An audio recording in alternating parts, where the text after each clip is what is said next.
Good morning to all of you. तो first lecture हो चुका था अपना फील्ड ग्रेविटेशनल फोर्स पे। फिर उसके बाद हमने ग्रेविटेशनल फील्ड के बारे में डिस्कस किया था सर, ठीक है। तो कुछ क्वेश्चन हमने कर रखे थे इस पे ना, फोर्स के बारे में हमने डिस्कस किया, प्रिंसिपल ऑफ सुपरपोजिशन, और भी सारे क्वेश्चन हमने डिस्कस किए थे फील्ड्स के बारे में, ठीक है।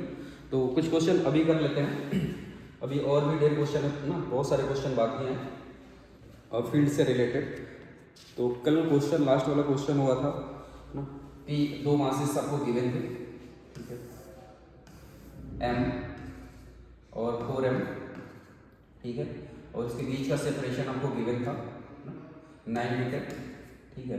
तो हमको फाइंड करना था कि इन दोनों पॉइंट मास के बीच में कोई एक ऐसा पॉइंट होगा जहाँ पे फील्ड की वैल्यू क्या होगी, 0 होगी, ठीक है। ये लास्ट लेक्चर पे हमने ये सब सारे क्वेश्चन कर रखे हैं, ठीक है। तो अभी एक नए क्वेश्चन को स्टार्ट करते हैं। एग्जाम्पल 1, हम एक स्क्वायर लेते हैं,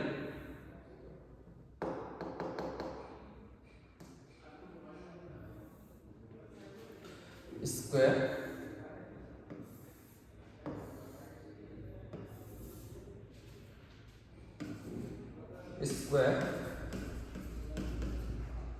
having side length a, ये स्क्वायर है, इसकी साइड लेंथ कितनी है, a, मास m, इस वर्टेक्स पे मास m, इस वर्टेक्स पे मास m, और हमने यहाँ पे एक पॉइंट p ले लिया, ठीक है। तो इस p पॉइंट पे इस मास m की वजह से, इस वाले मास m की वजह से, इस मास m की वजह से कितना फील्ड आएगा वो हमको फाइंड करना है। तो फाइंड क्या करना है, फील्ड एट p पॉइंट, ये वैल्यू हमको कैलकुलेट करनी है, ठीक है। तो कैसे करेंगे इसको, सबसे पहले तो ये वाला मास, फील्ड का डायरेक्शन किधर होता है, towards the mass, point mass की वजह से जो फील्ड का डायरेक्शन होता है वो मास की तरफ होता है, ठीक है। तो इस मास के लिए पॉइंट का डायरेक्शन, इस p पॉइंट पे इस मास m की वजह से फील्ड का डायरेक्शन किधर होगा, इस डायरेक्शन में, ठीक है। इस मास की वजह से इस p पॉइंट पे फील्ड का डायरेक्शन किधर होगा, मास की तरफ, और इस p पॉइंट पे इस मास की वजह से जो फील्ड का डायरेक्शन होगा इधर की तरफ होगा, ठीक है। अब ये वाला डिस्टेंस m a है और मास m है, ये वाला डिस्टेंस a है और मास m है, ठीक है। तो इनके बीच का जो फील्ड होगा वो E होगा, और ये वाला फील्ड की वैल्यू क्या होगी, E होगी, ठीक है। तो ऐसे सोचो कि ये पॉइंट P है, इधर की तरफ फील्ड E है और इधर की तरफ फील्ड E है, और उनके बीच का एंगल कितना है, 90 डिग्री। तो जो रिजल्टेंट आएगा इन दोनों फील्ड्स का, रिजल्टेंट वो कितना हो जाएगा, अंडर रूट, आप डायरेक्टली भी लिख सकते थे √2e, लेकिन देखो कैसे आता है वो, E square plus 2 times of A B, तो हो जाएगा 2 टाइम्स ऑफ ई स्क्वायर और कॉस 19 के बीच का एंगल। तो इसको सॉल्व करोगे तो कितना हो जाएगा, ये तो cos 90 की वैल्यू 0, तो ये पूरा ही टर्म 0 हो जाएगा। ये ई स्क्वायर कितना हो जाएगा, 2e स्क्वायर, तो ई स्क्वायर रूट से बाहर आ जाएगा तो कितना हो जाएगा, e√2। तो इसका जो डायरेक्शन आएगा रिजल्टेंट का, एग्जैक्टली ये वाला होगा रिजल्टेंट का डायरेक्शन, ठीक है। तो इस फील्ड का और इस फील्ड का जो रिजल्टेंट है वो इसी डायरेक्शन में आया, और इसकी वैल्यू मान लेते हैं इस वाले मास की वजह से जो फील्ड की वैल्यू E1 है। तो E1 निकाल लेते हैं, E1 की वैल्यू क्या हो जाएगी, ये डिस्टेंस कितना हो जाएगा, एक राइट एंगल ट्रायंगल बनेगा, तो ये A है, तो ये कितना हो जाएगा, a√2 पाइथागोरस थ्योरम से। तो जो फील्ड की वैल्यू आती है किसी पॉइंट मास की वजह से कितना होता है, Gm/r² ना। यहाँ पे अगर कोई mass capital M, P point यहाँ, इनके बीच का सेपरेशन r है, तो जो फील्ड की वैल्यू आती है वो कितनी आती है, Gm/r²। तो मास की वैल्यू कितनी, G मास की वैल्यू कितनी है, M, और इनके बीच का सेपरेशन कितना है, a√2 का स्क्वायर। तो E1 की वैल्यू कितनी हो जाएगी, Gm अपॉन, इसका स्क्वायर करेंगे तो कितना हो जाएगा, ये 2a² √2 का स्क्वायर 2 हो जाएगा, a का स्क्वायर a² हो जाएगा, ठीक है। E1 की वैल्यू आ जाएगी। ई की वैल्यू अगर हम लिखेंगे तो कितना हो जाएगा, ई की वैल्यू जी मास एम और उनके बीच का सेपरेशन कितना है ए, कितना हो जाएगा ए स्क्वायर। ठीक है,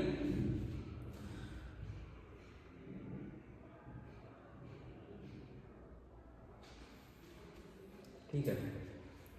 तो यहाँ पे ई की वैल्यू रख लेंगे, ई की वैल्यू कितनी है G M upon A square root 2 और ये रिजल्टेंट ई की रिजल्टेंट की वैल्यू है। ठीक है, तो अब सोचो कि ये वाला जो नेट रिजल्टेंट इसी के डायरेक्शन में है और E1 भी उसी सेम डायरेक्शन में, तो दोनों का आप क्या कर लो ऐड कर लो, तो कितना हो जाएगा E net at D is equal to G M upon A square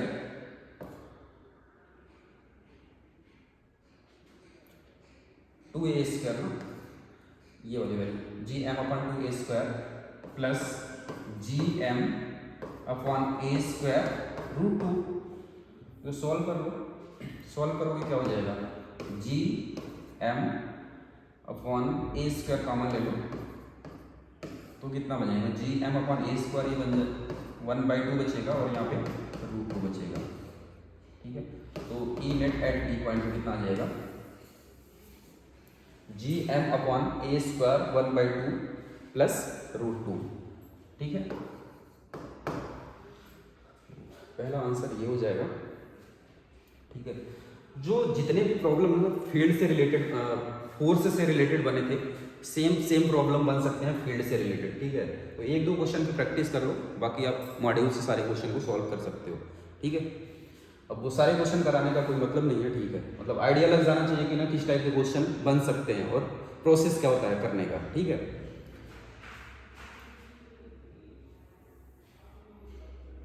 ये क्वेश्चन, इसके बाद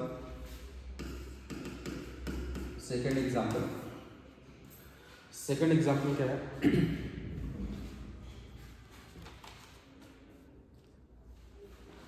सेमी सर्कल है,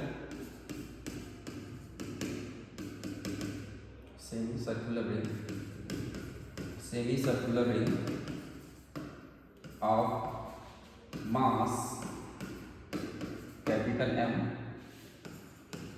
and radius capital R and linear mass density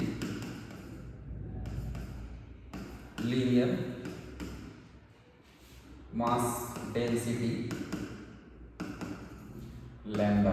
ठीक है, ये गिवन है आपको, ये कोई एक रिंग है सेमी सर्कुलर रिंग। ठीक है, ये पॉइंट P। ठीक है,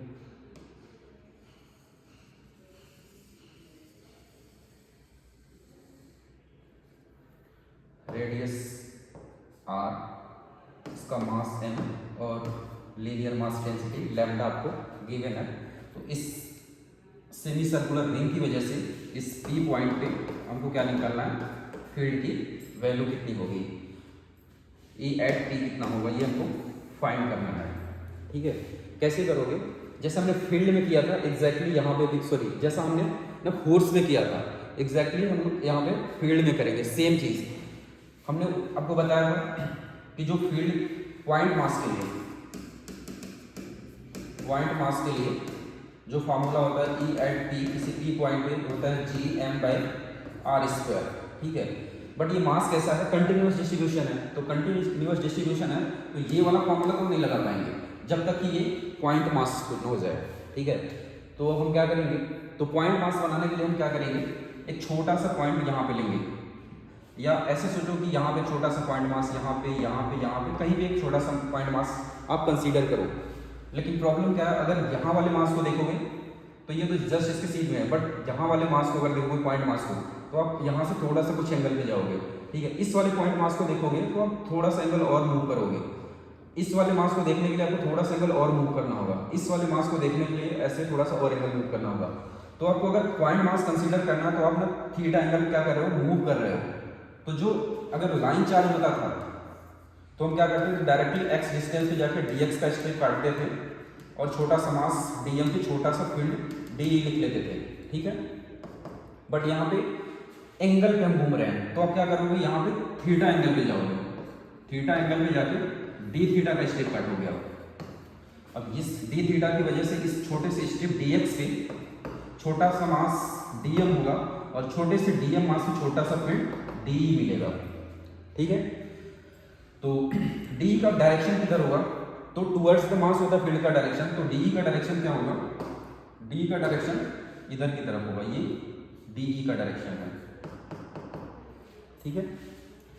तो सेम चीज इसका जस्ट मिरर इमेज देखोगे आप इस साइड में, तो यहां पे भी आपको ना सेम चीज मिलेगा। यहां पे थीटा एंगल में जाके डी थीटा का स्टेप काटेंगे, थीटा एंगल में डी थीटा का स्टेप, ठीक है। डी थीटा पे इस छोटे से लेंथ dx पे छोटा सा मास आएगा dm और इस dm मास से छोटा सा फील्ड आएगा de, ठीक है।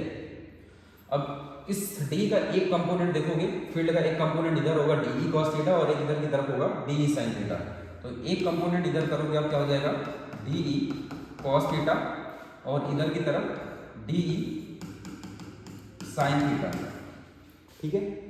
सेम इस छोटे से फील्ड de का एक कंपोनेंट इधर होगा ना, फील्ड का डायरेक्शन ये है, तो de cos थीटा इधर होगा और de sin थीटा इधर की तरफ, तो एक कंपोनेंट इधर आएगा de cos थीटा और एक कंपोनेंट इधर आएगा de sin थीटा, ठीक है। तो ये de cos थीटा और ये de cos theta cancel out हो जाएंगे। ऊपर की तरफ कितना है नेट फील्ड, तो E net at T point कितना हो जाएगा 2 times of de sin theta, सही है। अब इसको इंटीग्रेट आप कहां से कहां तक करोगे, अब ये de का जो कंपोनेंट है ये इधर de cos थीटा और ये इधर की तरफ de sin थीटा, तो ये जीरो, अगर इस पॉइंट को अगर हम जीरो करेंगे तो ये जीरो से लेके π/2, जीरो से लेके π/2, ठीक है, ये होगा। तो इसको आप इंटीग्रेट कर लो, तो 2 तो कांस्टेंट है बाहर आ जाएगा, ये जीरो से लेके π/2 de sin थीटा। अब de की वैल्यू लिख लो, तो de की वैल्यू कैसे लिखोगे, de is equal to g, ये छोटा सा मास dm अपॉन ये डिस्टेंस कितना है, ये रेडियस r है, तो हो जाएगा g dm upon r square, ठीक है। ये वैल्यू यहाँ पे पुट करो आप, तो ये हो जाएगा 2 जीरो से लेके π/2 g dm upon r square sin theta. और ये जो मास है ना, किसके साथ वेरिएशन, इसका एंगल के साथ, अलग अलग एंगल पे अलग अलग मास की वैल्यू आ रही है। तो ये जो dm है ना, वो किसके साथ वेरी कर रहा है, थीटा के साथ। तो dm को लिखने की कोशिश करते हैं, तो लैम्डा इज इक्वल टू क्या होता है, मास पर यूनिट लेंथ, तो dm छोटा सा मास कितने लेंथ पे है, dx लेंथ पे, तो dm बाई dx, ठीक है। तो यहाँ से dm इज इक्वल टू क्या हो जाएगा, लैम्डा dx, और लैम्डा क्या है, मास पर यूनिट लेंथ। इस सेमी सर्कुलर रिंग पे टोटल मास कितना है, कैपिटल M, और लेंथ कितना है, टोटल लेंथ सर्कल का सर्कमफ्रेंस का क्या होता है 2πr, तो आगे का कितना हो जाएगा πr, तो m अपॉन πr dx, ठीक है। अब ये dx क्योंकि थीटा के फॉर्म में इसमें इंटीग्रेशन को इसके थीटा के साथ मास वेरी कर रहा है, तो उनको क्या चाहिए, dx थीटा के फॉर्म में चाहिए। तो इस वाले फिगर को देखो जरा ध्यान से, इस वाले फिगर को देखो, तो ये कुछ ऐसे है, ये लेंथ कितना है dx, ये एंगल कितना है d थीटा और ये रेडियस, तो थीटा इज इक्वल टू क्या होता है आर्क लेंथ अपॉन रेडियस, तो आर्क लेंथ, तो d theta is equal to arc length dx upon radius r, तो यहाँ से dx इज इक्वल टू क्या हो जाएगा r d थीटा। तो यहाँ से वैल्यू ये रख लो, dm की वैल्यू कितना हो जाएगा m अपॉन पाई r, और dx की वैल्यू कितनी हो जाएगी r d थीटा। तो ये r से कैंसिल आउट हो जाएगा, ये कितना हो जाएगा m अपॉन पाई d थीटा। यहाँ तक समझ में आ रहा है सबको। ये सारी चीज़ें ना आप ना कई जगह करोगे। आप सेंटर ऑफ मास में ऑलरेडी मनीष सर ने करा रखा है, ठीक है। वहाँ से अगर वहाँ कर लिए तो यहाँ आपको ये चीज़ें अच्छे से समझ में आ रही होगी। सेम चीज़ जब आप 12th में जाओगे, ठीक है, अगर 11th वाले बच्चे इस वीडियो को देख रहे हैं तो जब आप 12th में जाओगे तो सेम चीज़ आप इलेक्ट्रोस्टैटिक्स में करोगे, ठीक है। तो आप अभी से ना इस चीज़ को अच्छे से समझ लो, ठीक है। सेम चीज़ वहाँ पर करना होगा आपको। तो ये dm की वैल्यू मिल गई, इस dm की वैल्यू यहाँ पर रख लो 2 0 to pi by 2 g m upon pi d theta sine theta और ये आर स्क्वायर। अब इसमें जो जो चीज़ें कॉमन उसको बाहर ले लो, तो 2 g capital M upon pi R square, ठीक है, और इंटीग्रेशन ऑफ 0 से लेके pi by 2 sine theta D theta, ठीक है।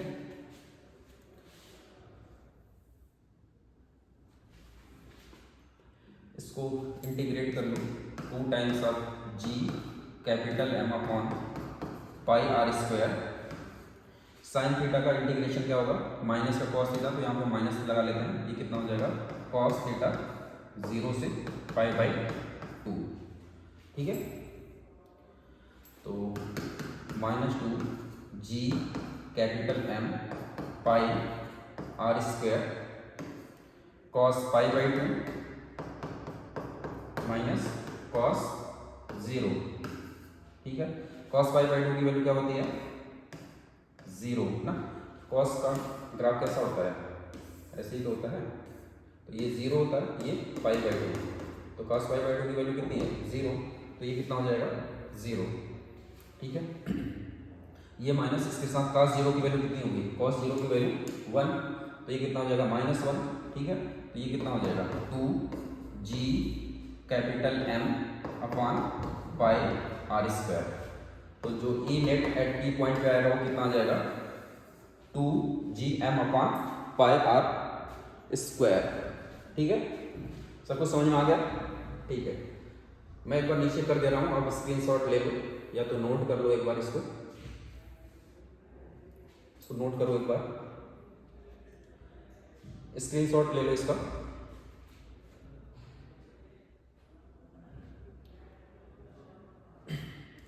सेम चीज को करने का ना एक और तरीका हो सकता था, जो ये हमने इंटीग्रेशन किया ना कि 0 से लेके pi by 2 2 D sine theta, ठीक है। अब इसको दूसरे तरीके से भी सोच सकते थे। कैसे, अगर सिर्फ ये वाला हमने ना, ये जो स्ट्रिप काटी इसको नहीं लेंगे, बस इस वाले स्ट्रिप को लेते हैं, ठीक है। तो इसका एक कंपोनेंट इधर आएगा डी कॉस थीटा और इधर आएगा डी साइन थीटा, तो आप क्या लिखोगे,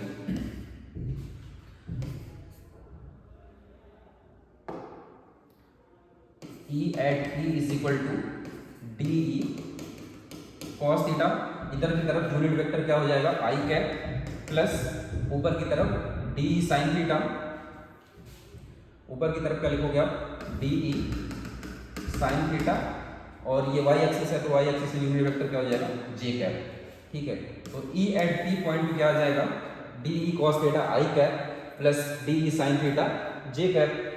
अब क्या करूं, अब इसको इंटीग्रेट कहां से कहां तक करोगे, ये जो सिंगल स्ट्रिप ली हो इसकी बात नहीं करूंगा, इस स्ट्रिप, तो ये जो थीटा है कहां से कहां तक वैरी कर रहा है, 0 से लेकर कहां तक जाएगा, ये पाई तक जाएगा। तो आप इस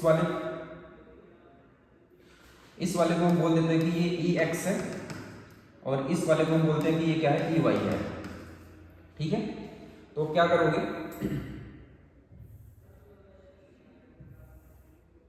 ये सेकेंड मेथड है, सेकेंड मेथड का सेम है, बस लिमिट्स की वैल्यू चेंज होगी। हमने क्या लिखा था, E at P is equal to D E cos theta I cap plus D E sine theta J cap. हम इस वाले कंपोनेंट को बोल दे रहे हैं कि ई एक्स है, और इस वाले कंपोनेंट को क्या बोल देते हैं ई वाई है, ठीक है। तो अब क्या करो, E P is equal to E X को कैलकुलेट करते हैं। तो ई एक्स को हम कहां से कहां तक वेरी करेगा, ये 0 से लेके पाई तक डी ई कॉस थीटा, और ई वाई क्या हो जाएगा 0 से pi sine D sine theta D E sine theta, ठीक है। अगर सिंपल देखोगे, अगर डी की वैल्यू रखोगे तो हमने डी की वैल्यू ऑलरेडी कैलकुलेट कर रखी थी, फिर इसको अगर कैलकुलेट करोगे तो कॉस थीटा का इंटीग्रेशन, ये डी का जो भी वैल्यू होगा ना कुछ कांस्टेंट के साथ ये बाहर आएगा और कॉस थीटा का इंटीग्रेशन बनेगा साइन थीटा। और साइन थीटा की अगर साइन पाई की वैल्यू, इसमें थीटा कहाँ से कहाँ तक वेरी कर रहा है, 0 से पाई, तो अगर इसकी वैल्यू रखोगे कॉस पाई माइनस कॉस 0, तो कॉस पाई की वैल्यू 0 हो जाएगी, सॉरी साइन पाई की वैल्यू 0 होगी और साइन 0 की वैल्यू 0 होगी, तो ये पूरा जो ई एक्स है वो कितना आएगा, 0 आएगा। सिर्फ यहाँ से अगर कैलकुलेट करोगे तो ई वाई की वैल्यू वही आएगी जो ये वाली वैल्यू है। इस पूरे इंटीग्रेशन की वैल्यू क्या हो जाएगी, 0। सिर्फ इसकी वैल्यू आएगी, कितनी आएगी, 2g capital M upon pi R square, ठीक है। और आना भी चाहिए क्योंकि जो नेट फील्ड का डायरेक्शन है वो ऊपर ही की तरफ तो है, इधर वाला कंपोनेंट नेट फील्ड का डायरेक्शन किधर है, सिर्फ जे एक्स ना, जे कैप में है। ये देखो इधर वाला कंपोनेंट कैंसिल आउट हो गया, इधर वाला कंपोनेंट कैंसिल आउट हो गया, नेट फील्ड किधर की तरफ है, ऊपर की तरफ है, आना भी चाहिए। और यहाँ पे हम देख भी रहे हैं कि जो एक्स का कंपोनेंट है, electric field sorry gravitational field का जो एक्स वाला कंपोनेंट है, ग्रेविटेशनल फील्ड का जो एक्स कंपोनेंट है वो क्या आ रहा है, 0, सिर्फ यही वाला कंपोनेंट आ रहा है, ठीक है, और आना भी चाहिए, ठीक है। तो आप कैसे भी कर सकते हो, बस आपको लिमिट्स का ध्यान रखना होगा, ठीक है। ये भी मैंने सेमी सर्कल कर दिया, अगर हम quarter part of the circle करेंगे ना, सेम ना सिनेरियो हम फॉलो करेंगे। देखो लिख ही लो, एक और एग्जांपल करते हैं इस पे, यहां तक हो गया सबका, ठीक है। एग्जांपल 3, एक क्वार्टर पार्ट सर्कल का लेते हैं।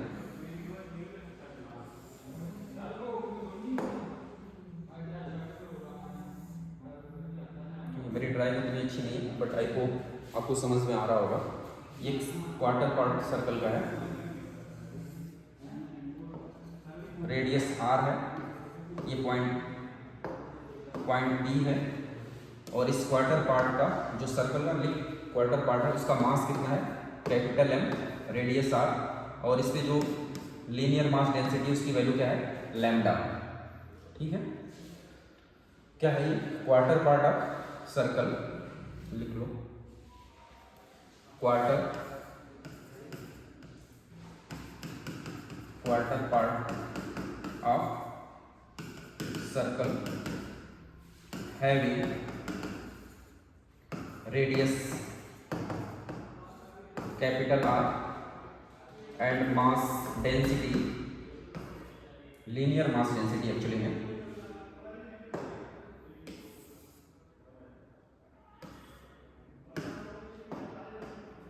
लीनियर मास डेंसिटी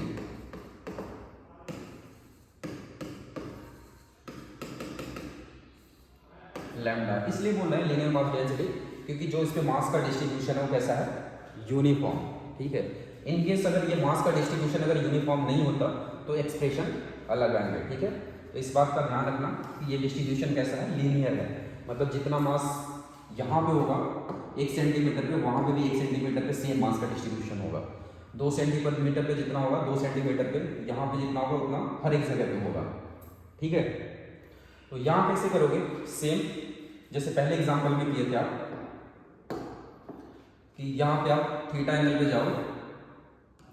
अब सेम चीज़ को मैं रिपीट नहीं करूँगा, सीधे बता रहा हूँ कि आप यहाँ से थीटा एंगल पे जाओ, एक डी थीटा का स्ट्रिप लो, इस डी थीटा की वजह से इस छोटे से लेंथ डी एक्स के छोटा सा मास डी एम होगा, आपको फाइंड करना है E eight D, question clear है ना। तो थीटा एंगल पे जाके आप डी थीटा का एक स्ट्रिप काटोगे और इस डी थीटा पे छोटे से लेंथ डी एक्स पे छोटा सा मास डी एम होगा, इस छोटे से डी एम मास की वजह से इस पी पॉइंट पे जो छोटा सा फील्ड होगा वो क्या होगा, डी होगा, ठीक है। अब इस डी का डायरेक्शन किधर होगा, तो इस डी का डायरेक्शन हमेशा टुवर्ड्स द मास की तरफ होगा, तो ये डी का डायरेक्शन होगा, ठीक है। अब डी का एक कंपोनेंट इधर होगा डी कॉस थीटा और इधर होगा डी साइन थीटा, ठीक है। तो इधर की तरफ कितना हो जाएगा, डी कॉस थीटा और इधर डी साइन थीटा, ठीक है। अब सेम चीज, अब ये थीटा कैसे वेरी कर रहा है, थीटा कैसे वेरी कर रहा है, 0 से लेके π/2। तो जो E एट P हम लिखेंगे वो क्या लिखेंगे, E at P is equal to लिखेंगे DE cos theta I cap plus DE sine theta J cap. ठीक है,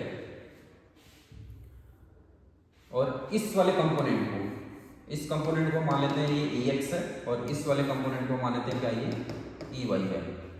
ठीक है, तो EX ये कलर विजिबल है आप लोगों को, चलो ठीक है कोई नहीं, हम इसी कलर से फिर से कंटिन्यू करते हैं।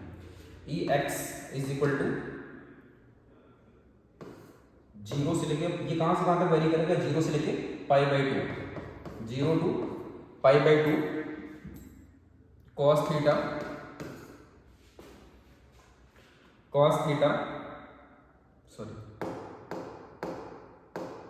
DE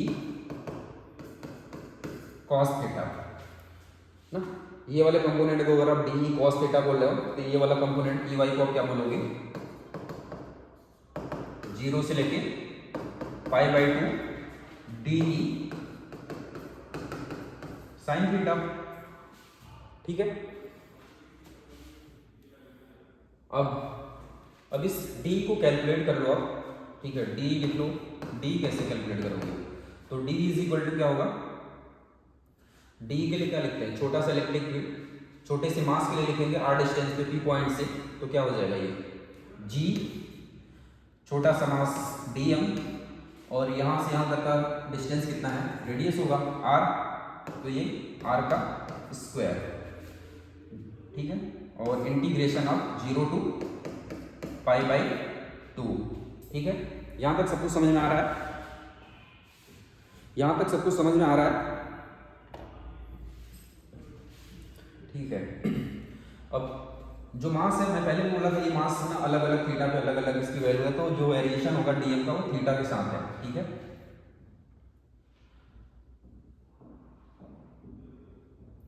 मैंने कुछ गलती की है, इसको मैं फिर से लिख लेता हूँ।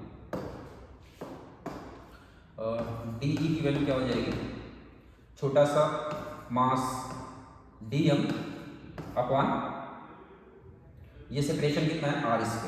ठीक है, इसको इंटीग्रेट नहीं करेंगे, ये तो एक फील्ड, छोटी सी फील्ड की वैल्यू आई है, इंटीग्रेट तो इस क्वांटिटी को करना है आपको। ठीक है, तो dm लिखो, dm कैसे लिखोगे, dm क्या होता है, dm को कैसे लिखोगे, तो इससे पहले मैंने dm आपको लिखना सिखाया था। जो लीनियर चार्ज डेंसिटी लैम्डा होता है, मास पर यूनिट लेंथ होता है, तो dm अपॉन ये लेंथ कितना है dx। ठीक है, तो dm इज इक्वल टू कितना हो जाएगा, लैम्डा dx। और ये स्ट्रिप अभी ऑलरेडी आपने पिछले ही क्वेश्चन में देखा था कि ये स्ट्रिप की लेंथ कितनी है, dx है, ये एंगल d थीटा है और ये r है, तो d theta angle is equal to कितना होता है, आर्क लेंथ अपॉन रेडियस, तो dx अपॉन r। सही है, तो यहाँ से dx की वैल्यू क्या हो जाएगी, r d थीटा, तो यहाँ पर रख लो, तो dm इज इक्वल टू कितना हो जाएगा, लैम्डा r d थीटा, और लैम्डा क्या होता है, मास पर यूनिट लेंथ। तो मास कितना है, इस क्वार्टर पार्ट सर्कल का मास कितना है, कैपिटल M, ये ना क्वेश्चन आपको गिवन है। ठीक है, और लेंथ कितना होगा, तो एक कंप्लीट सर्कल के लिए जो टोटल लेंथ होगा कितना आता है, 2πr ना सर्कमफेरेंस का। अगर आधे का कितना हो जाएगा, या इसका कितना पार्ट है, ये फोर्थ पार्ट है, तो इसका फोर्थ हो जाएगा, कितना हो जाएगा ये πr/2, कितना हो जाएगा ये πr/2। ठीक है, कितना हो जाएगा ये πr/2। ठीक है, यहाँ तक सबको समझ में आ रहा है, πr/2 ये हो जाएगा लेंथ, और ये है r d थीटा। ठीक है, इसको सॉल्व कर लो तो कितना हो जाएगा, कैपिटल M, ये 2 ऊपर चला जाएगा, और 2m r d theta upon πr, ये r से r कैंसिल आउट हो जाएगा, तो जो dm की वैल्यू आएगी वो कितनी आ जाएगी, 2 times of capital M d theta upon pi, और इस dm की वैल्यू उठा के ना आप इस एक्सप्रेशन में रख दो यहाँ पे। ठीक है, तो ई एक्स की वैल्यू निकल जाएगी। तो E of X is equal to 0 to π/2 G D M की वैल्यू कितनी है 2 capital M D theta upon pi, और ये जी एम की वैल्यू होगी, और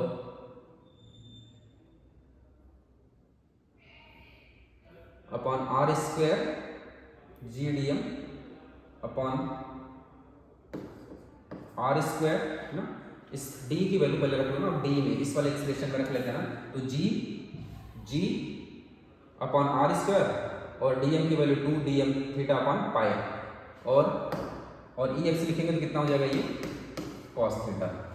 ठीक है, सिमिलरली हम ई वाई भी लिख लेते हैं इसी वक्त, सिमिलरली ई वाई की वैल्यू हम इसी तरीके से लिख सकते हैं। तो ई वाई की वैल्यू क्या हो जाएगी, E Y is equal to G 2 capital M D theta upon pi R square, बस यहाँ पे क्या था वो कॉस थीटा, ये क्या था साइन थीटा, और इंटीग्रेशन क्या है 0 से लेके π/2। ठीक है, देखो तो इसको कैलकुलेट कर लो। तो इसमें कुछ कुछ चीज़ें कांस्टेंट है, उसको बाहर ले लो आप। क्या कांस्टेंट है, G 2m pi R square, सारी क्वांटिटी ले लो, G 2 capital M upon pi R square, और ये हो जाएगा 0 से लेके π/2 कॉस थीटा डी थीटा। ठीक है, 2g capital M pi R square. ठीक है, और कॉस थीटा का इंटीग्रेशन हो जाएगा साइन थीटा 0 से π/2। ठीक है, तो ये हो जाएगा 2g capital M pi R square sine π/2, upper limit minus lower limit, तो साइन π/2 माइनस साइन 0। ठीक है, तो साइन π/2 की वैल्यू कितनी होती है, साइन का अगर ग्राफ आपको पता है, अगर ये वैल्यू नहीं भी पता है तो होपफुली ये पता होनी चाहिए। ठीक है, अगर नहीं पता है तो आप एक बार ग्राफ से भी ना इस चीज़ को फाइंड कर सकते हो। ये साइन एक्स का ग्राफ है, तो ये 0 होता है, ये π/2 होता है, और ये पाई होता है। तो π/2 की वैल्यू कितनी होती है 1, तो इसकी वैल्यू कितनी हो जाएगी 1, और साइन 0 की वैल्यू 0, तो ये टर्म्स 0 और ये π/2 की वैल्यू 1, तो ये कितना हो जाएगा 2g capital M upon pi R square, ये ई एक्स की वैल्यू आ गई। ठीक है, यहां तक सबका हो गया, यहां तक सबका हो गया 2gm upon pi R square.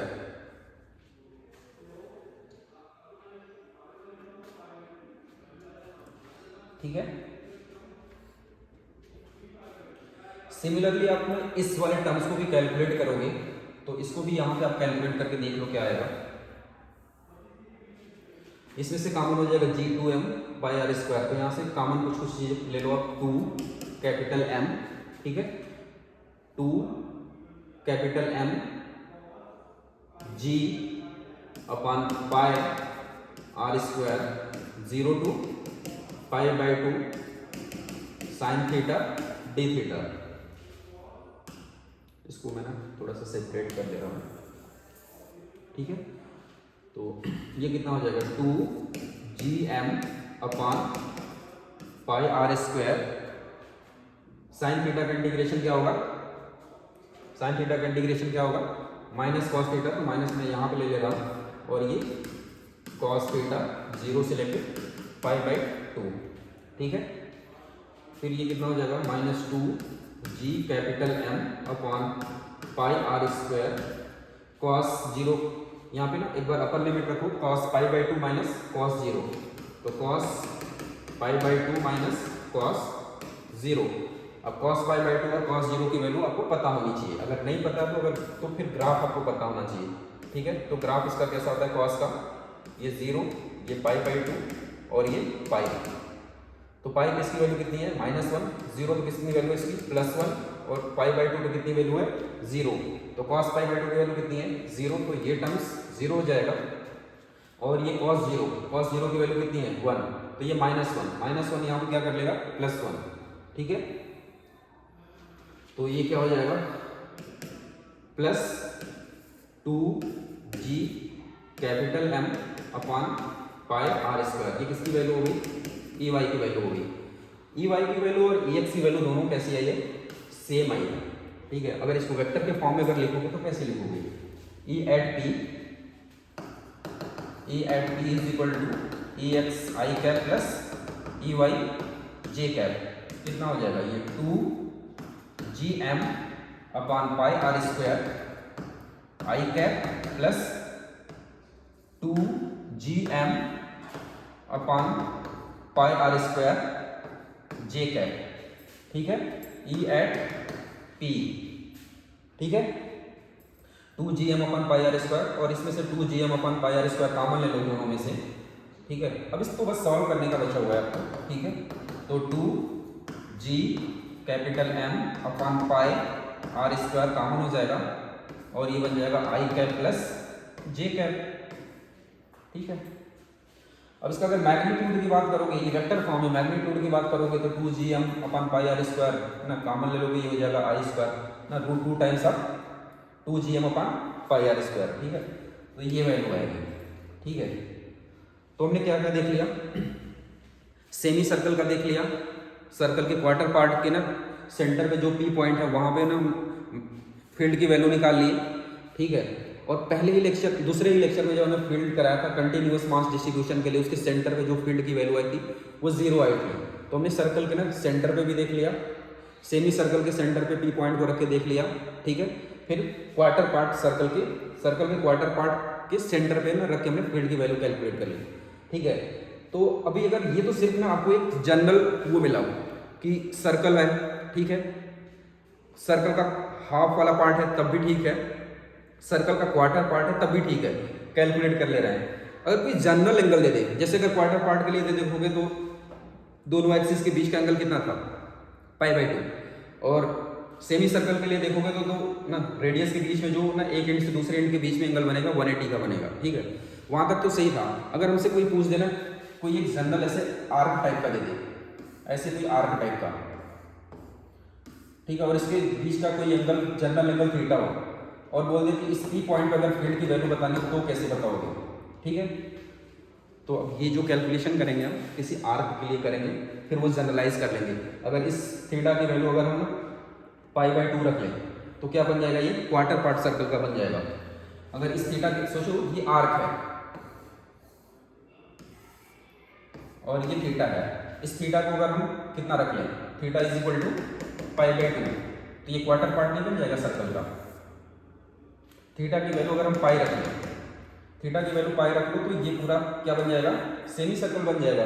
अगर थीटा की वैल्यू अगर हम 2 पाई रख लें तो क्या बन जाएगा, ये कंप्लीट सर्कल बन जाएगा, ठीक है। तो हम एक ऐसे फॉर्मूले को डिराइव करने की कोशिश कर रहे हैं जो सबके लिए वैलिड हो, ठीक है। तो हेडिंग डालो, हेडिंग डालो,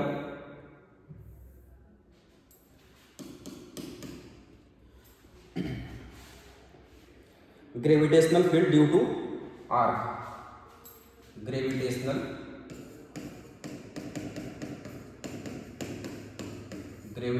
फील्ड ड्यू टू आर्क,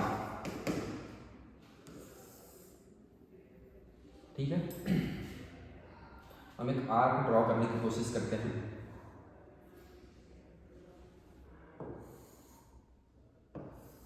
ये आर्क हम इसलिए बड़ा बना रहे हैं क्योंकि यहाँ पे ना चीजें हमको विजिबल होनी चाहिए, ठीक है।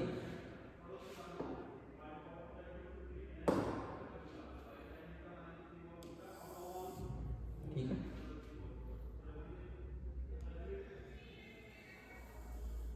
ये है आर्क,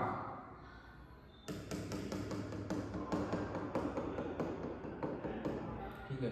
और इस आर्क के बीच का जो एंगल है वो कितना है, फाइव। ये एंगल कितना है, 5, और इसके बीच से हमने एक ना परपेंडिकुलर लाइन खींची तो इस फाई एंगल को ये आधा करता है, बाइसेक्ट करता है, तो ये एंगल कितना हो जाएगा 5/2, और ये एंगल कितना हो जाएगा 5/2। विजिबल है ये, ठीक है। ये रेडियस r हमने ले लिया और इस आर्क लेंथ का मास कितना है, कैपिटल M, रेडियस r और लीनियर चार्ज डेंसिटी लैम्डा। मतलब इस पे जो मास डिस्ट्रीब्यूशन है वो कैसा है, यूनिफॉर्म है, ठीक है। मास कैसा है, यूनिफॉर्म डिस्ट्रीब्यूशन है। तो सेम चीज जो पहले हमने कर रहे थे ना, इस सर्कल में, सेमी सर्कल में और क्वार्टर पार्ट ऑफ सर्कल में किया, सेम चीज यहाँ पे भी करेंगे, ठीक है। हम क्या करेंगे कि इस वर्टिकल लाइन से थीटा एंगल पे जाके एक डी थीटा का स्ट्रिप काटेंगे,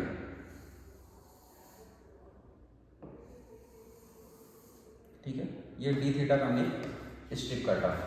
तो इस छोटे से लेंथ डी एक्स पे छोटा सा मास डी एम होगा ना। इस पी पॉइंट पे तो हमको फील्ड निकालना है ना, क्वेश्चन आपको क्लियर होना चाहिए। हमको फील्ड कहाँ निकालना है, इस पी पॉइंट पे, ठीक है। तो थीटा एंगल पे जाके डी थीटा का हमने स्ट्रिप काटा। इस डी थीटा की वजह से एक छोटे से लेंथ डी एक्स पे छोटा सा मास डी एम होगा और छोटे से मास डी एम के कारण छोटा सा फील्ड डी ई होगा। और डी ई का डायरेक्शन किधर की तरफ होगा, टुवर्ड्स द पॉइंट से टुवर्ड्स द मास की ओर। तो फील्ड का डायरेक्शन कैसा होगा, इधर की तरफ, डी का डायरेक्शन इधर होगा। सेम इस वर्टिकल लाइन से इधर की तरफ थीटा एंगल पे जाके, यहां से थीटा एंगल पे जाके डी थीटा का स्ट्रिप काटते हैं, ठीक है। ये डी थीटा है, ठीक है। इस डी थीटा की वजह से यहां से छोटा सा लेंथ डी एक्स, इस डी एक्स में छोटा सा मास डी एम और डी एम के छोटे से मास के कारण छोटा सा फील्ड डी ई। और डी ई का डायरेक्शन किधर होगा, टुवर्ड्स पॉइंट से टुवर्ड्स द मास की ओर। तो जो डी ई का डायरेक्शन होगा वो ये होगा, ये डी ई का डायरेक्शन है और इस मास के लिए डी ई का डायरेक्शन इधर है, ठीक है। तो अब क्या करेंगे, अब फील्ड का एक कंपोनेंट देखो, यहां से थीटा, ये इधर का कंपोनेंट कितना हो जाएगा, डी ई कॉस थीटा और इधर का component D E sine theta. Similarly इस डी का डायरेक्शन इधर है, तो एक component D E cos theta इधर और एक डी ई साइन थीटा इधर है। तो इधर वाले कंपोनेंट, इधर का एक कंपोनेंट इधर आएगा। मैं इसको ना थोड़ा सा, ये फिगर यहाँ पे कॉम्प्लिकेटेड हो गया तो मैं यहाँ पे लिख दे रहा हूँ, ठीक है। ये डी ई कॉस थीटा इस तरफ आएगा, तो इसका एक कंपोनेंट इधर आएगा डी ई साइन थीटा और इसका एक कंपोनेंट इधर की तरफ होगा डी ई कॉस थीटा, ठीक है। सिमिलरली इसका एक component D E cos theta इधर होगा, डी ई कॉस थीटा, और एक component D E sine theta इधर की तरफ होगा। और ये वाला कंपोनेंट और ये वाला कंपोनेंट क्या हो जाएंगे, कैंसिल आउट, ठीक है। तो जो नेट फील्ड होगा वो ई एट टी कितना हो जाएगा, D E sorry 2 times of D E cos theta. ये बात सबको समझ में आ रही है कि ये जो नेट फील्ड की वैल्यू है 2 डी ई कॉस थीटा, ये बात समझ में आ रही है सबको, नोट करो इसको।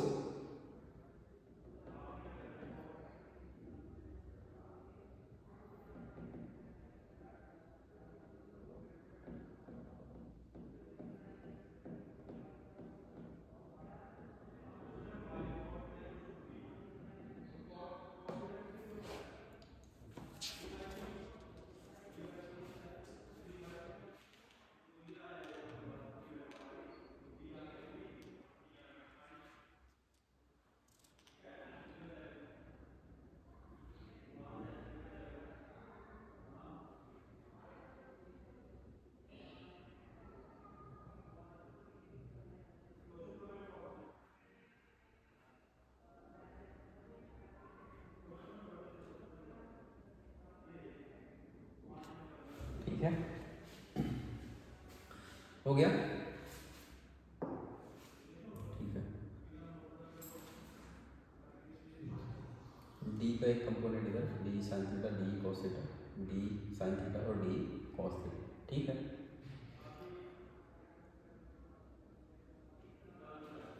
लिमिट्स काम करने इसको आई जे के फॉर्म में लिखते हैं, ठीक है, वो ज़्यादा अच्छा होगा। ठीक है। इस डी साइन थीटा और डी कॉस थीटा, इस टर्म्स को ऐसे लिख लेते हैं। E net at P is equal to, limit हम अलग अलग ले लेंगे, तो इसको लिख लेते हैं डी कॉस थीटा, और इसको इंटीग्रेट कहाँ से कहाँ कर लेंगे। अब देखो इंटीग्रेट इसको कैसे करोगे आप ना, इस वाले इस लाइन के अलावा हमने ना थीटा को लिया, तो इस साइड में हम निगेटिव लेंगे और इस साइड में पॉजिटिव, तो जो थीटा वेरी कर रहा है कहाँ से, जीरो से लेके ना, ये वाली लाइन अगर रेफरेंस लाइन लेंगे तो इधर कितना होगा -5/2 और इधर की तरफ 5/2, तो जो थीटा वेरी करेगा हमारा कहाँ से, -5/2 से लेके 5/2 तक, ठीक है। तो E at E is equal to, अब D लिख लेते हैं, तो D इज इक्वल टू कितना हो जाएगा, G छोटा सा मास dm और डिस्टेंस कितना है r², और dm कैसे लिखोगे, तो lambda is equal to mass per unit length कितना था dx, तो dm इज इक्वल टू कितना हो जाएगा लैम्डा dx, और लैम्डा कैसे लिखोगे, इस लैम्डा को लिखोगे कैसे, लैम्डा क्या होता है मास पर यूनिट लेंथ, तो dm is equal to mass m हो जाएगा, length mass per unit length कैसे निकालोगे, अब ये आर्क है, ठीक है, इसका लेंथ मान लेते हैं कि कुछ l, और ये एंगल कितना है फाई, और ये रेडियस कितना है r, तो फाई इज इक्वल टू कितना हो जाएगा, आर्क लेंथ अपॉन रेडियस, तो l/r, तो l की वैल्यू कितनी हो जाएगी फाई r, ठीक है। तो m, l की वैल्यू कितनी है फाई r इंटू dx, ये dm की वैल्यू हो जाएगी, ठीक है। तो इस एक्सप्रेशन में रख लेते हैं यहाँ पे, तो de की वैल्यू निकल जाएगी, इस वाले एक्सप्रेशन में आप रखो ना dm की वैल्यू, तो de इज इक्वल टू कितना हो जाएगा g, dm की वैल्यू हो जाएगी capital M upon phi r into dx, और ये r² ऑलरेडी है ना, dm g, dm की value m upon phi r, ठीक है, ये कितना है r², ठीक है। तो gm, ये de की वैल्यू हो जाएगी gm dx upon phi r cube, ठीक है।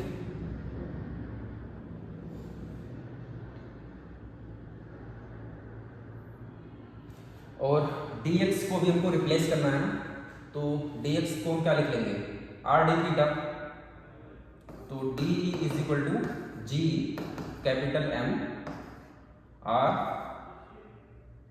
d theta upon phi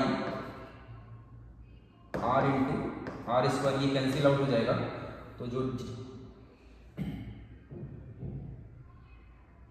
gm phi r² ठीक है, तो जो de की वैल्यू आ जाएगी वो आ जाएगी g capital M d theta upon phi r², ठीक है। de की वैल्यू कितनी आ गई, de की वैल्यू कितनी आ गई,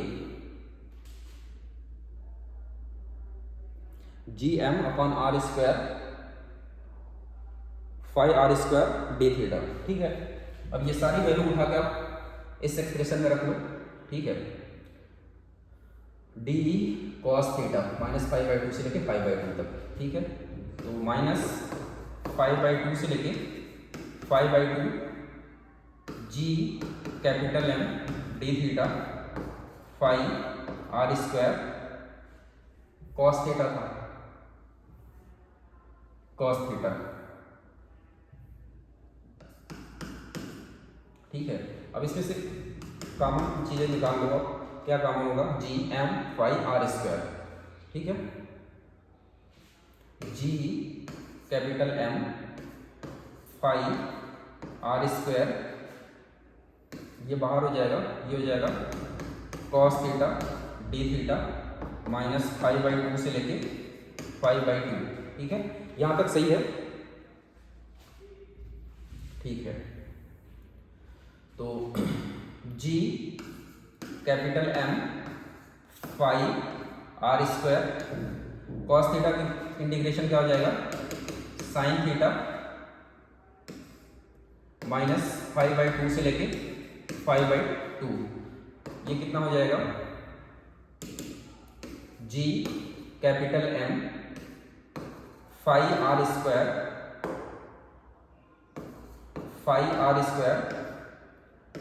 मैं इस बार 5/2 की वैल्यू इसमें रखेंगे और -5 upper limit minus lower limit sine 5/2 minus sine of minus 5/2, तो sine of minus theta minus sine theta और ये माइनस प्लस हो जाएगा, तो sine 5/2 sine 5/2 2 times of sine 5/2, तो ये कितना बन जाएगा, G capital M upon 5r square 2 sine 5/2 E at T, ठीक है, G M upon 5r square 2 sine 5/2। अब देखो जितने भी हमने डेरिवेशन कर रखे थे ना, सर्कल के लिए, सेमी सर्कल के लिए, क्वार्टर स्क्वायर के लिए, ये सारा आप यहाँ से आप कर सकते हो। सपोज अगर आप सर्कल के लिए निकालोगे, for circle, for complete circle, for complete circle के लिए कितना एंगल हो जाएगा, फाई की वैल्यू ना, फाई की वैल्यू कितनी हो जाएगी, 2 पाई, और इसमें अगर आप 2 पाई रखोगे तो क्या हो जाएगा, पाई, और साइन पाई की वैल्यू कितनी होती है, 0, तो सर्कल के, कंप्लीट सर्कल के सेंटर पे फील्ड कितनी हो जाएगी, 0, और होनी भी चाहिए, नहीं होनी भी चाहिए, कैसे, अगर ये कोई सर्कल है, ठीक है, इसके सेंटर पे P पॉइंट है, और इस P पॉइंट पे हमको क्या चाहिए, फील्ड चाहिए, तो एक छोटा सा मास अगर यहाँ हम DM कंसीडर करें, ठीक है, तो DM के लिए फील्ड का डायरेक्शन किधर आएगा, इधर की तरफ, यहाँ पे छोटा सा मास कंसीडर करो DM, इसके लिए फील्ड का डायरेक्शन इधर आएगा, इसके अपोजिट में अगर एक छोटा सा मास DM लेते हैं तो इसके लिए फील्ड का डायरेक्शन इधर आएगा, यहाँ पे इस मास के अपोजिट में हमने एक छोटा सा मास DM लिया, ठीक है, इस DM के लिए फील्ड का डायरेक्शन इधर की तरफ आएगा, तो ये इसको कैंसिल आउट करेगा, ये इसको, ये इसको, ये इसको, तो ऐसे सारे कंपोनेंट एक दूसरे को कैंसिल आउट कर देंगे और नेट फील्ड E पे कितना आएगा, 0, तो ये फॉर्मूला वैलिड है। सेमी सर्कल के लिए भी करो तभी सेम आएगा, सेमी सर्कल के लिए करोगे, सेमी सर्कल के लिए देख लो, फॉर सेमी सर्कल,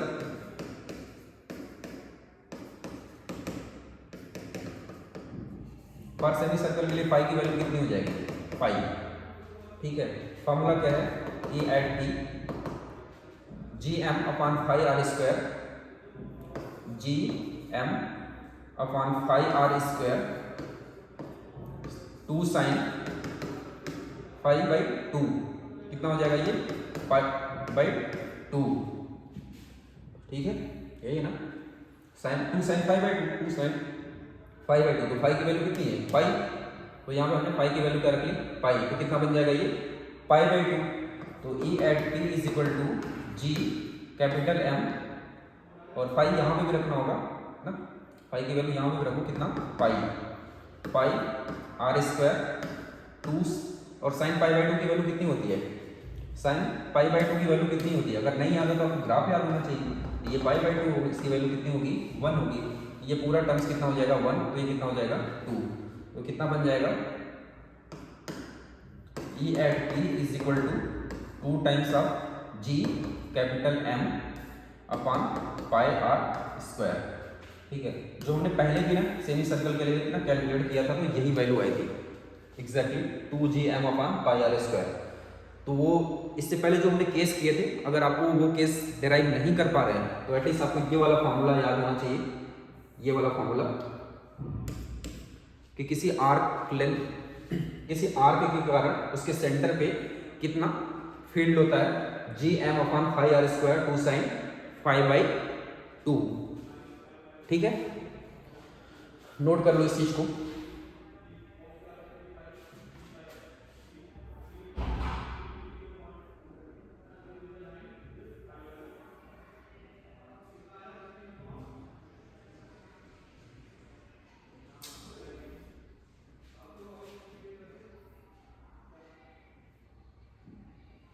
ठीक है।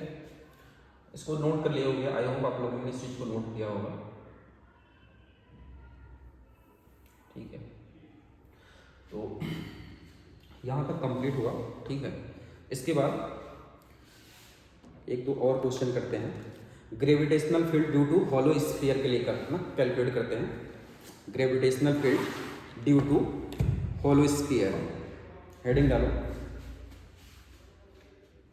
Gravitational field due to hollow sphere, gravitational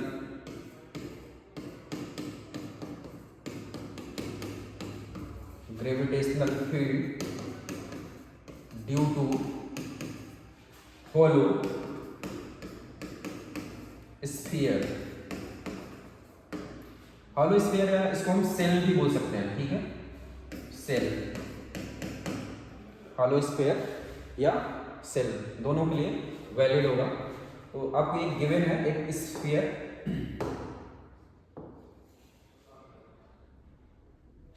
ठीक है, ये स्फीयर आपको गिवन है। पहला केस, ये स्फीयर है, स्फीयर का सेंटर यहां से, इसका radius capital R.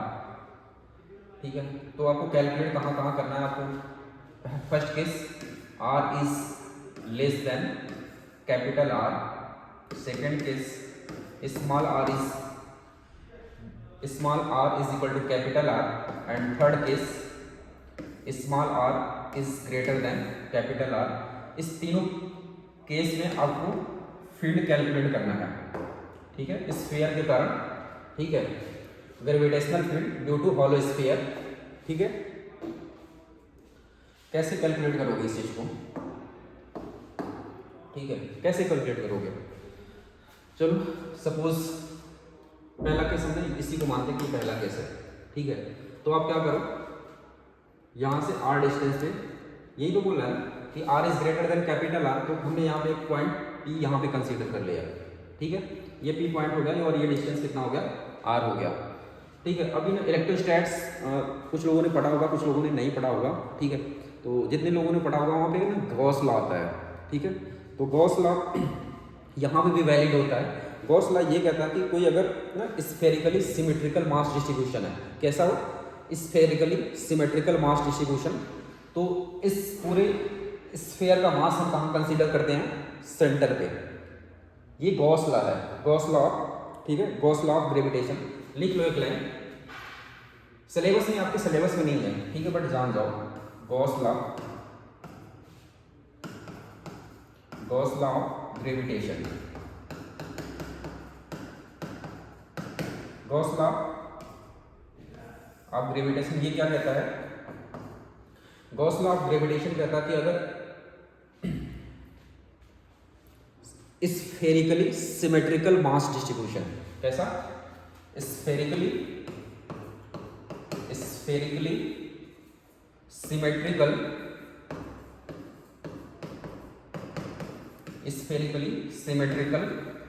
Mass distribution. ठीक है, अगर कोई कैसा हो स्फेरिकली सिमेट्रिकल मास डिस्ट्रीब्यूशन, तो हम होल मास को, spherically symmetrical mass distribution,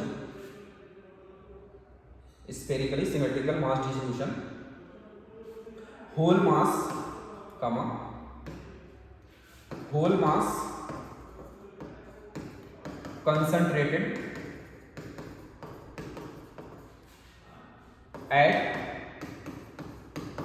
centre of sphere, Gauss law of gravitation क्या कहता है कि अगर स्फेरिकली सिमेट्रिकल मास डिस्ट्रीब्यूशन है, तो उस पूरे स्फीयर के मास को उसके सेंटर पे क्या करो, अब कंसंट्रेट कर लो, मान लो। ठीक है, तो जैसे ही ये स्फेरिकल मास डिस्ट्रीब्यूशन है, तो इसके पूरे मास को, इस स्फीयर के पूरे मास को जैसे ही आप इसके सेंटर पे मान लोगे, तो ये क्या बन जाएगा, कैपिटल M। कैपिटल M से R डिस्टेंस पे कोई पॉइंट P है, तो इस P पॉइंट पे फील्ड लिखने हमको आता है। इस P पॉइंट पे अगर हम फील्ड लिखें, ये हमने थर्ड केस डेराइव किया था आउटसाइड पॉइंट के लिए, ये पॉइंट कैसा है, आउटसाइड पॉइंट है, आउटसाइड पॉइंट। स्फीयर से आउटसाइड है जब r is greater than capital R, ठीक है। तो ये केस आपको कैसा दिखेगा, ये केस कुछ ऐसा दिखेगा कि स्फीयर के पूरे मास को हमने उसके सेंटर पे कंसंट्रेट कर लिया और यहाँ से स्मॉल r दूरी पे कोई पॉइंट P है, इस P पॉइंट पे फील्ड की वैल्यू क्या आएगी, तो इस P पॉइंट पे फील्ड की value E at P is equal to G total mass m upon इनके बीच का सेपरेशन r², ठीक है। सेकेंड केस बोला कि जब स्मॉल r की वैल्यू क्या हो जाए कैपिटल R, बेसिकली ये किसकी बात कर रहा है, at surface of sphere, surface ना स्फीयर के सरफेस की बात कर रहा है। तो हमने इस वाले एक्सप्रेशन में क्या करना है, स्मॉल r की वैल्यू क्या कर लो आप, कैपिटल R लिख लो। तो जो ऐसे सोचो कि ये इसकी बात कर रहा है, जब ये r एग्जैक्टली कैपिटल R और ये P पॉइंट यहाँ पे एग्जिस्ट करे, तो यहाँ पे E at P is equal to कितना हो जाएगा, G capital M upon R², small r की जगह कैपिटल R का स्क्वायर, ठीक है। यहां तक हुआ, नोट करो। और ये जो फील्ड की वैल्यू कैसे होगी, कांस्टेंट होगी। एट सरफेस पे क्या होगा, कांस्टेंट, क्योंकि जी की वैल्यू कांस्टेंट है, मास कांस्टेंट है, आर भी कांस्टेंट है, ठीक है। तो क्या होगा, कांस्टेंट एट सरफेस पे क्या होगा, कांस्टेंट। अब इनसाइड पॉइंट के लिए कैसे करोगे, इनसाइड पॉइंट ऑलरेडी हमने कंसीडर कर लिया है, मतलब सॉल्व कर लिया है पहले ही। अब सोचो कि ये कोई स्फीयर है, हॉलो स्फीयर है, और ये पॉइंट कहीं हमने ना, आप कहीं पे भी ले सकते हो, यहाँ पे भी, यहाँ पे भी, यहाँ पे भी ना, कहीं पे भी ले सकते हो, ठीक है। तो सपोज हमने ना बीच में एक सेंटर पे ले लिया, ठीक है। तो देखोगे इसके कारण डीएम जो होगा छोटा सा मास, इसके लिए फील्ड का डायरेक्शन इधर आएगा, इसके लिए इधर आएगा, इसके लिए इधर आएगा, इसके लिए इधर आएगा। तो ई इनसाइड, थर्ड केस क्या था, जब R is less than capital R, और ये केस किसका था, इनसाइड का, इनसाइड, ठीक है। तो इनसाइड के लिए जो फील्ड की वैल्यू है वो कैसी है, 0 है। E at inside is equal to 0। अब कोई ज़रूरी नहीं ना कि ये मास आप यहीं पे लो, ठीक है, ये ज़रूरी नहीं कि आप मास यहीं पे लो, आप अलग अलग जगह पे ले सकते हो। सपोज अगर कोई बोले कि इस मास को हमने, इस मास को,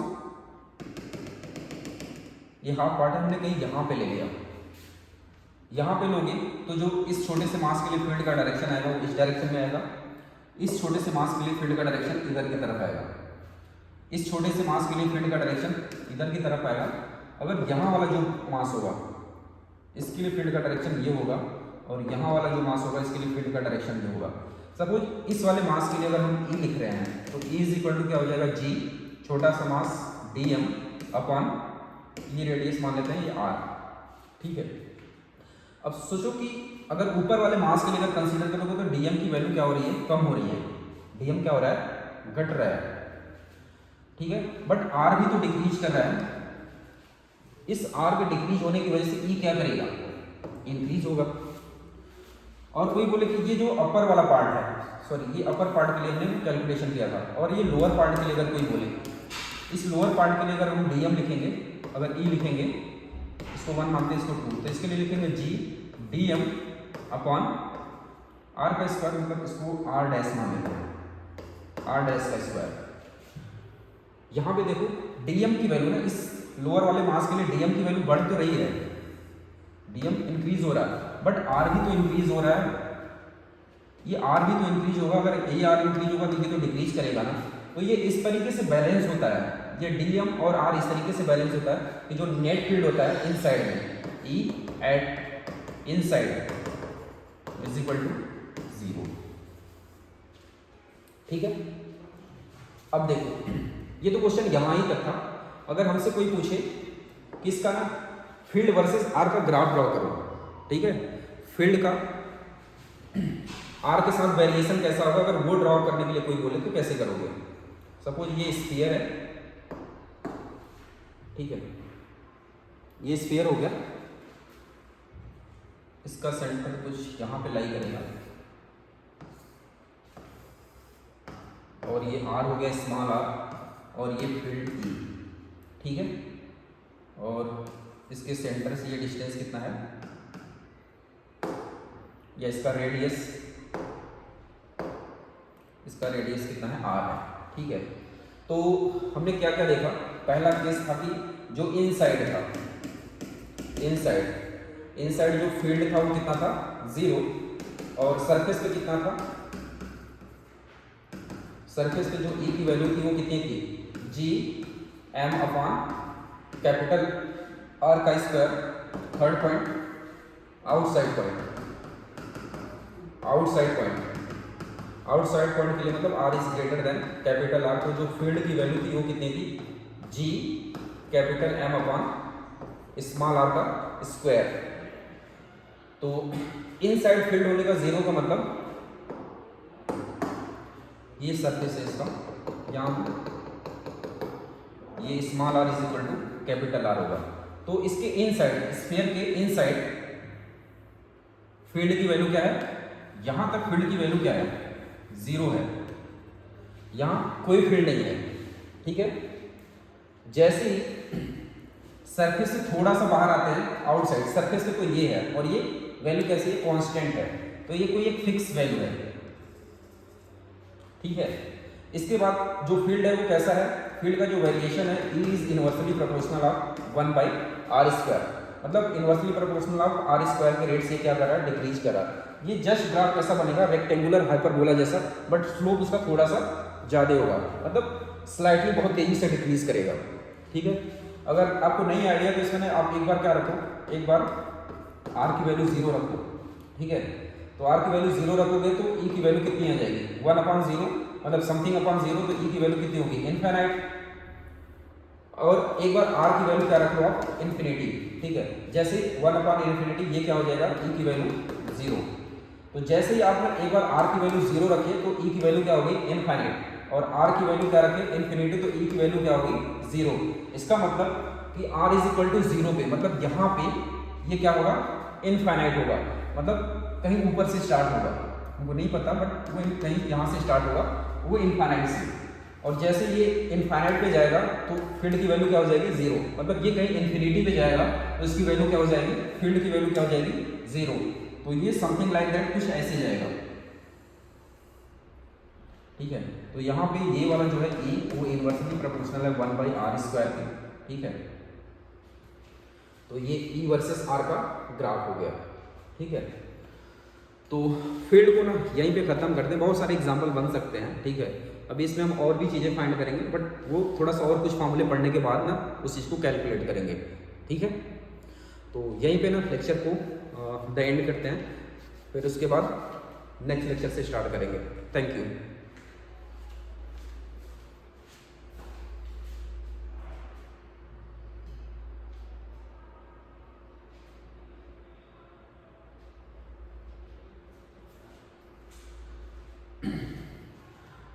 अगर इस चीज़ को कोई नोट नहीं किया हो, ठीक है, तो मैं देखता हूँ इसके बारे में कुछ PDF अगर मिल जाते हैं, मतलब इसको अगर सेव करके मैं आपको अपलोड कर दूंगा, ठीक है, इसका PDF फॉर्म, बट होपफुली आपने इसको ना नोट कर लिया होगा, ठीक है। अभी इसमें ना बहुत सारे प्रॉब्लम बन सकते हैं, ठीक है।